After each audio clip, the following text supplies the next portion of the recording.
Hello friends, today we will be discussing about atopic dermatitis. This is a very important topic because recently two questions have been asked on atopic dermatitis in recent exams. Like one question was asked in this year's NEET exam, that was NEET 2018, and last year in November AIMS also there was a question on the clinical presentation of atopic dermatitis. So today we'll be discussing about atopic dermatitis, and the diagnosis of atopic dermatitis is very important and it is based on clinical features. And these two scientists, they gave a diagnostic criteria for atopic dermatitis, and after their names, as you can see, it is known as Hanifin and Rajka criteria. So this criteria is used for making the diagnosis of atopic dermatitis. This criteria, as you can see, it is exhaustive list of clinical presentations which are seen, and it is divided into various major and minor criteria. There are 4 major criteria and there are 23 minor criteria. Now, if you want to confirm your diagnosis, you require 3 or more of major criteria and 3 or more of minor criteria. So since this is exhaustive list and it is very difficult to remember them, so that's why I am discussing this here in this my YouTube channel, so that you can see the images of these presentations and you can easily remember them, okay, when they are asked in the exam. Now this criteria is mainly used for research purposes, okay, but since questions are being asked, so this is important for all of you to remember. Now if we talk about the major criteria, there are 4 important major criteria. As you can see, the first important major criteria is extreme pruritus. Okay, so the lesions are extremely pruritic, they are very itchy. Then the second is the distribution of the lesion. As you can see that they have mentioned that flexural surface in adults and face and extensors are involved in infants. So the distribution of the lesion is also important. Then this dermatitis is a chronic dermatitis. So lesions are chronic and there is some history of atopy present in the family members. Okay, so this history can be any history of atopy. As you all know, it can be any allergy, it can be asthma, it can be rhinitis, allergic rhinitis, hay fever, urticaria, or any history of atopy. It can be atopic dermatitis as well. So these are 4 major criteria which you need to remember. Okay, now before moving on to the minor criteria, let us see few images of atopic dermatitis. Now here I am showing you 3 important images. These are very characteristic images of atopic dermatitis, and what are the characteristic features which you need to look for in these images to make your diagnosis. Like I told you that there is characteristic distribution of lesions. That was one of the major criteria. So what you can see here, you can see the sites. So in infants, the site here is, as you can see, face. So face is involved. And in adults, as you can see, flexural areas are involved. So you can see flexures of knee and flexures of elbow.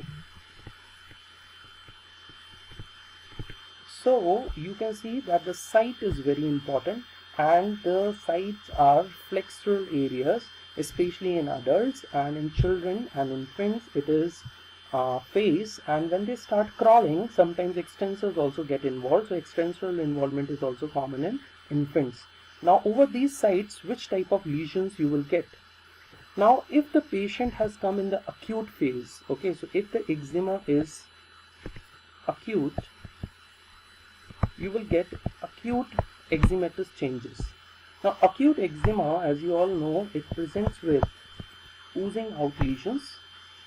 Okay, so acute eczema, it presents with oozing out lesions. So you will get oozing out lesions in acute eczema, while in chronic eczema, what you get lichenified lesions.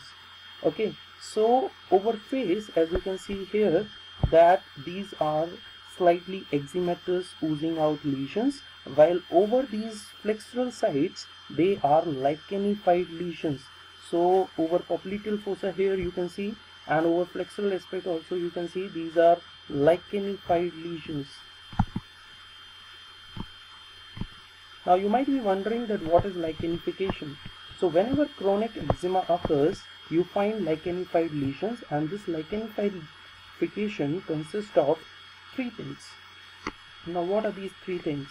So three things which you need to remember in lichenification are: first, skin thickening, that is hypertrophy. Second feature of lichenification is increased surface markings. So as you can see, there is increased surface markings and pigmentary changes. So you can see hyperpigmentation might be present. So these are the pigmentary changes along with increased surface marking and skin thickening, which is seen in lichenification, and lichenified lesions are seen in chronic eczema. And as I told you that one of the major criteria is chronicity of the disease. So eczema of atopic dermatitis is chronic, and when it is chronic it presents with such lichenified lesions as you can see over the flexures of knee and elbow. So these are the characteristic lesions, and in these patients you will, if you take proper history, you will find history of atopy present in the family members. Okay, so you can see that these are the four major things which you need to look for. You need to look for extreme pruritus, you need to look for the sites, as I told you, flexures in adults and face and extensors in infants. Disease is chronic, so it presents with lichenified lesions, and the history of atopy is present in the family members. Okay, so these are major criteria. Now moving on to minor criteria. There are so many minor criteria, as you can see 23 of them are present here. Okay, and let us discuss them individually. As you can see, few of them in the starting, they are present over face. Like you can see that facial pallor or erythema is present, then hypopigmented patches are present, which is pityriasis alba lesion, then infraorbital darkening is present, cheilitis is present. So all these are the lesions which are present over face. So if you look at the face of the patient, you will find various lesions. Okay, so let us discuss them individually. Now among these 23, one of them is xerosis. Xerosis is a dryness of the skin. So xerosis, that is dryness of the skin. So you can see, if you closely examine these lesions, you will find xerosis or dryness. Okay. Then one of the minor criteria is Keratosis Pilaris.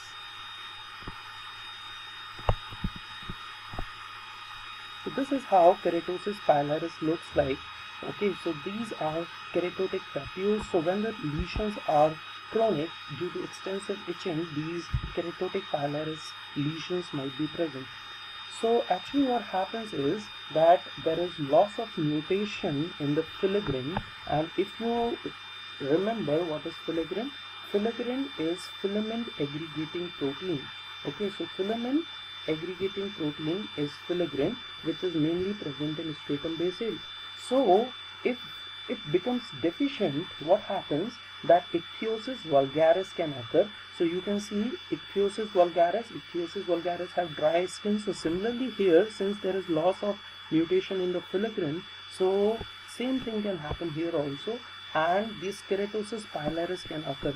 So these three things can be seen together, that is atopic dermatitis, ichthyotic like changes, that is xerotic skin, and keratosis pilaris. Another thing which happens in atopic dermatitis is there is loss of transepidermal water. Okay, so increased transepidermal water loss, and as you know, if there is excessive water loss, the skin becomes dry. So skin is very dry here. Okay, so xerotic skin occurs. Then another minor criteria is white dermatographism, which you can see here. So this is white dermatographism. Now this is white dermatographism. Now why does that white dermatographism occurs? This occurs due to vasoconstriction. Okay, so derma means skin and graphism means to write.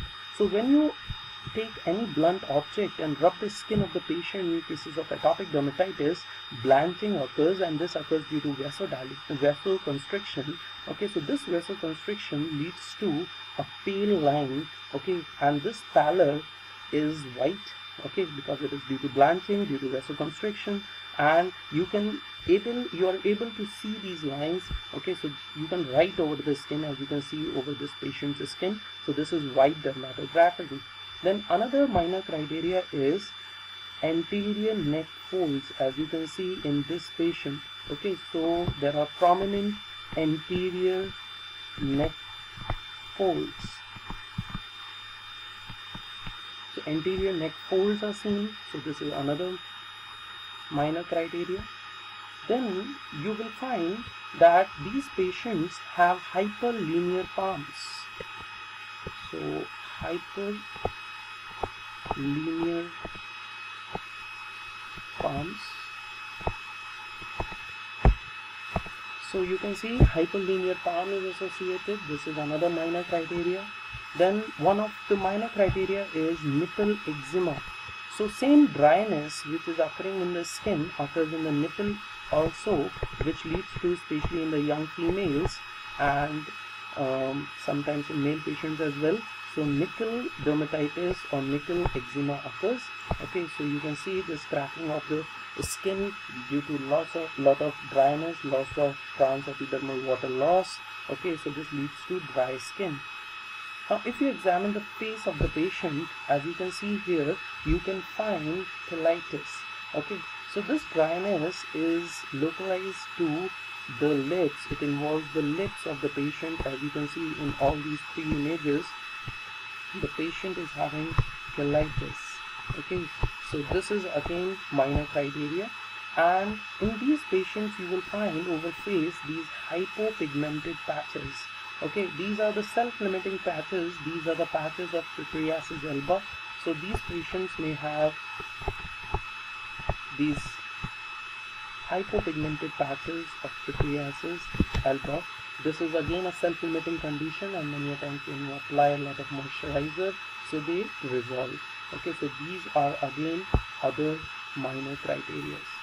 Now what you can see here, in this patient you can see that there is one extra eye fold in the lower eyelid.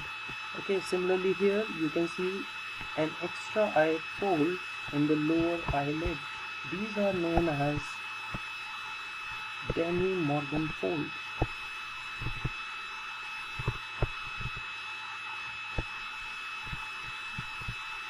So Denny-Morgan fold, these are extra skin eye fold in the lower eyelid which are seen in these patients of atopic dermatitis. Okay, so you can find this as well. Then in this patient you can see one more finding, and that is periorbital darkening. So there is periorbital darkening in these patients, and this is again one important feature, minor criteria of Hanifin and Rajka criteria, and it is important in the diagnosis of atopic dermatitis. So you can see infraorbital darkening. Now since there is lot of water loss from the skin of the patient, and these patients, since the condition is very pruritic, patients keep on scratching the lesions, and due to this scratching there is a breach in the layer. Okay, and these patients become very prone for secondary infection. So secondary infection is very common in these lesions. So as I told you, lesions in adults are generally present over flexural areas. So you can see these infected eczematous lesions which are present over plexus of knee in this patient, and the common infection is with Staph aureus. Okay, so it can be strepto as well as the Staph aureus. So this is secondary infection. So secondary infection can occur in these patients, and this secondary infection can be bacterial, as I told you, or it can be viral as well. Now when it is viral, generally it is herpes simplex virus infection, as you can see in this infant, where over face, generally where the ectopic dermatitis lesions are present, this viral infection of herpes has occurred. This is known as eczema herpeticum. So this is a patient of eczema herpeticum, also known as Kaposi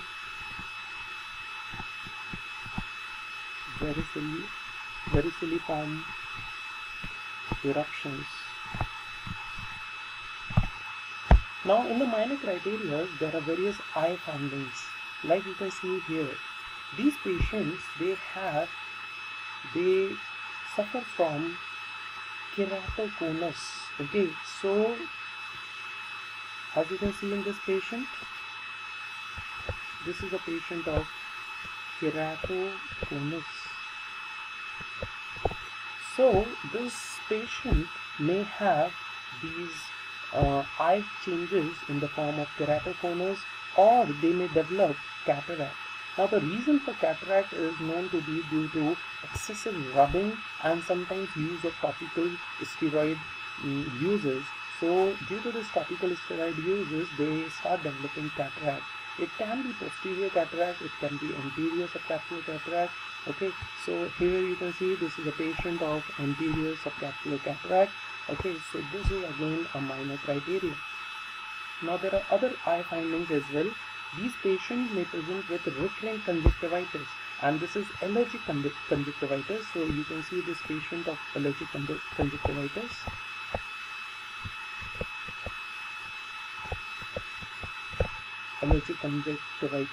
And sometimes what happens that this allergic conjunctivitis becomes very severe, leading to vernal keratoconjunctivitis,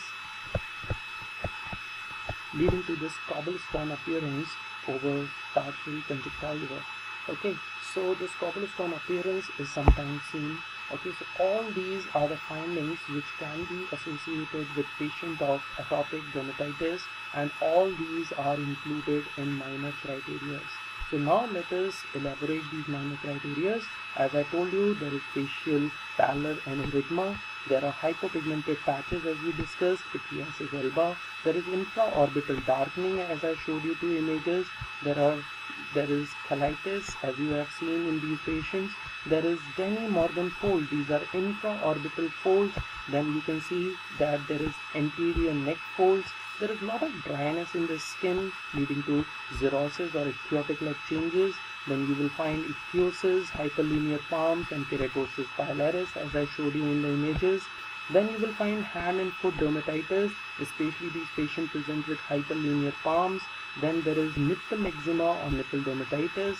Then due to vasoconstriction, there is white dermatographism. There is perifollicular accentuation as I have shown you in the patients of keratosis pilaris. There is perifollicular accentuation. Then itching is one of the major criteria, and this itching aggravates with sweating. So itching when sweating occurs is one of the minor criteria also. Then there is early onset of the disease, so early age of onset. Then there are various factors which aggravate this condition. These factors are generally emotional factors, environmental factors, and food intolerance. So food allergy, food intolerance is also one important minor criteria, and this food allergy can be anything. It can be due to milk, egg, wheat, soya, peanuts. It could be due to fish, and it has been found in various studies that those patients who get, so the infants who get exclusive breastfeeding, they have significant benefit over those who do not get proper breastfeeding or exclusive breastfeeding. Okay, then this condition also aggravates with excessive woolen clothes. So there is wool intolerance in these patients. As I told you that these patients are very prone for infection, so there is susceptibility to skin infection. They might get bacterial or viral infection. As I told you, eczema herpeticum, and this is due to impaired cell-mediated immunity in these cases. Then there is immediate skin reactivity, and that is the reason why they have elevated levels of IgE. So IgE levels are elevated, and as you can see in the last three minor criteria. These are the eye changes, that is recurrent conjunctivitis, keratoconus, and anterior subcapsular cataract. Sometimes it can be posterior as well, but generally anterior is more common. So all these are the major and the minor criteria, and these are the things which you should look for clinically in all these patients of atopic dermatitis. To summarize, with the help of these images, what are the important features which you need to look for? You need to look for these oozing out eczematous lesions in early eczema, especially over the sites, that is face and extensors in infants, and lichenified old lesions in adult patients, especially over the flexural areas of knee and elbow. These are lichenified lesions which have a lot of skin thickening, increased surface markings, and pigmental changes. Then you will find lot of xerosis or dryness in the skin. You might find Keratosis Pilaris, as you can see. These patients have blanching of the skin due to vasoconstriction, known as white dermatographism. There are prominent anterior neck folds. This is also known as atopic dirty neck. So these patients, they have atopic dirty neck due to these anterior neck folds. Then these patients have hyperlinear palms, so hand dermatitis, then nipple dermatitis or nipple eczema. Then these patients have cheilitis. Then they have hypopigmented patches over face, known as pityriasis alba. Then they have intraorbital darkening along with these extra eye folds in the lower eyelid, known as Denny Morgan folds. Then these are very susceptible to secondary infection, that can be bacterial. As you can see in the first image, it could be viral, and generally the virus is herpes simplex virus. So these patients get eczema herpeticum or Kaposi, very ciliform eruptions. There are few eye findings also associated, like keratoconus, subcapsular cataract, and recurrent conjunctivitis. Okay. Now, as I told you that this is exhaustive list, and this is a criteria which is generally used for research purposes. Okay, so what we do in routine clinical practice? So in routine clinical practice, we have another criteria, and that is UK Working Party Diagnostic Criteria of Eczema, and this is used for atopic dermatitis also. And here, this is a simple criteria where we look for presence of itchy skin condition. Okay, so if the patient is having itchy skin condition, so routinely while doing your clinical work in the OPD, you can make the diagnosis of atopic dermatitis based on presence of an itchy skin condition, or the patient's attendant or the parents coming and reporting you of a scratching and the rubbing in the child. Okay, so this along with 3 or more of the following. Now what are these? These are visible flexural eczema over antecubital and popliteal fossa, then personal history of dermatitis as I told you above, then personal history of dry skin in last 12 months, then personal history of asthma or allergic rhinitis. Also this history should be in the first degree relative if the patient is less than 4-year-old, and onset of sign and symptoms under the age of 2 years, but this criteria is not used if the child is less than 4 years of age.